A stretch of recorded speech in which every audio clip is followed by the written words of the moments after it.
Today we're going to look at how to do graphics. And we start by selecting what's called Java Swing.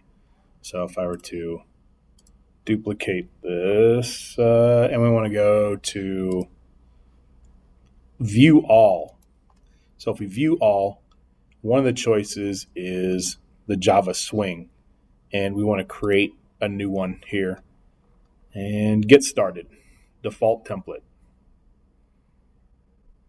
And it gives us a default template, and it makes the size of the window 400 by 400. But you can see that we have made it. Here's the program. We've made it an 800 by 600, which means 800 wide, 800 pixels wide, and 600 pixels tall. And now we've made a class called drawings, and we make an object with that class, so M. And we go f.add the M. Now the JFrame, the frame, is also an object, and it's F. So we make a new JFrame, we set it to visible, we set the size, make a class here, because that's where we're going to put all the commands, and then we're going to add that to the JFrame. So let's get into drawings. Here we have two imports, and I'll give you those. You don't have to memorize those. And drawing extends JComponent.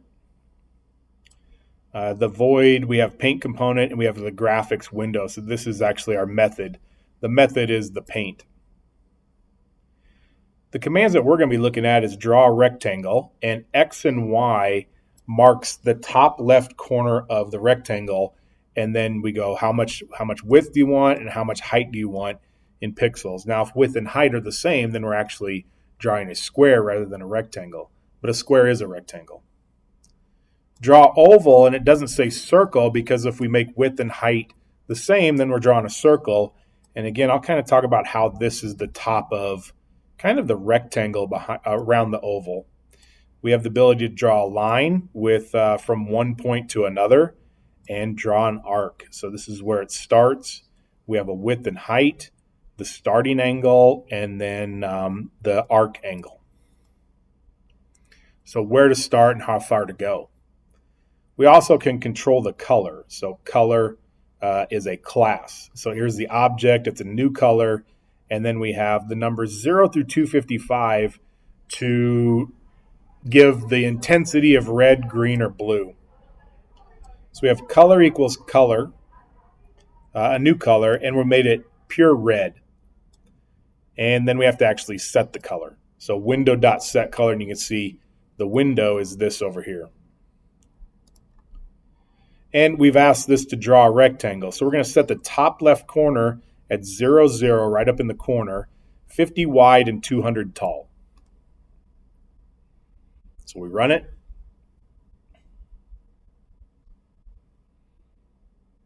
And there's a red rectangle starting at 0, 0, 50 wide and 200 tall. You can also fill in a rectangle. But we're starting this over to the right, 60, 0, and then the same size. So when we run this, we're going to have two rectangles. One's going to be the second one, that one's filled in. That's the fill the rectangle. Then we set the color to all blue, 255, and then draw an oval. Now we're starting it at 200, 200. So 200 to the right and 200 down, and then 50 wide and 250 tall. So this should be a pretty tall oval. Now imagine a rectangle surrounding this oval. The 200, 200 is the corner of that rectangle. That'd be right about up there where the arrow is. We can fill an oval also. So we're starting a little bit to the right, 260, 200, and this is actually going to be a circle because the width and the height are the same thing. So we should see a blue circle. Instead of using numbers, we can literally tell Java to make it blue. And now we have a set font, and then we're going to draw a string that says points dot dash lines 0 to 98. So now we're putting that's where we're placing this. So you can put text in this also. And you do that. I think I said draw a line. Draw a string, not draw a line. All right, now we can set the color to black and actually draw a line. We're going to start at 0, 300. So 0 all the way down to 300 down here and over to 200, 500. So let's see where that actually draws it. So from one point to another. It should be a black line. There we go. We can set the color to yellow, and here's how you draw a polygon. We have an array with the x coordinates, an array with the y coordinates. We say that there are 3 points.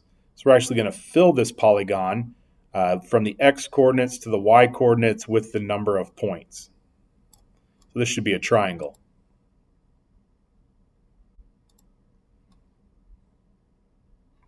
And there's a big yellow triangle.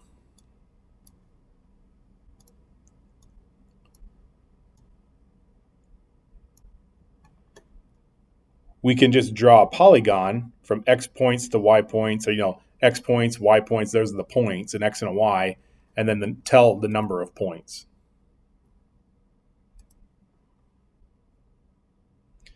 And that outlines the triangle. And my window's not quite big enough to see all this. Let me widen it a little bit. There we go. Oh, will it go more? Oh, there's it is going to go more. Can we see the edge of it? Not yet. See if I can make this a little smaller. There we go. Can we see it yet? Almost. There we go. There we go. Now we can see the entire thing. Here's an arc. And if we look at kind of the structure, we have the XY. That should be the top left corner. Width and a height. Starting angle, and then how far. Now, counterclockwise is a positive direction with angles. So let's see if we start at 250, 100 wide, 200 tall, starting at 90 degrees and going 180 degrees. So starting at 90, that's up at the top. That's up at the top, and then going 180 degrees. Now, like I said, positive direction is counterclockwise with angles.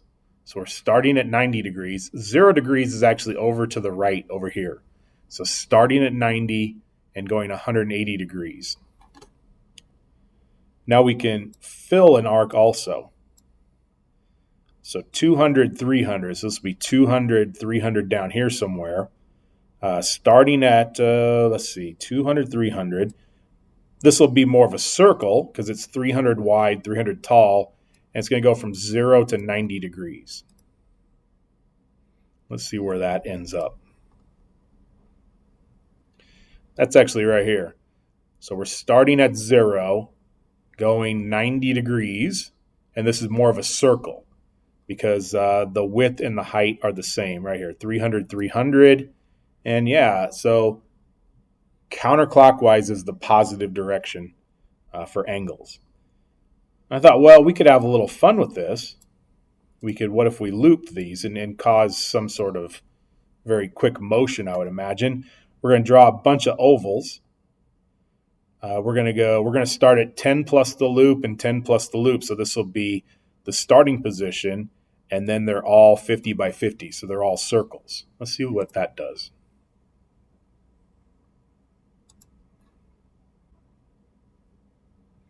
It drew it pretty much instantly. So there's all those circles. So the corner started up here at 10, 10, and then worked its way diagonally. So your assignment is to draw the sign. And in order to draw the sign, you're going to have to play around with these numbers.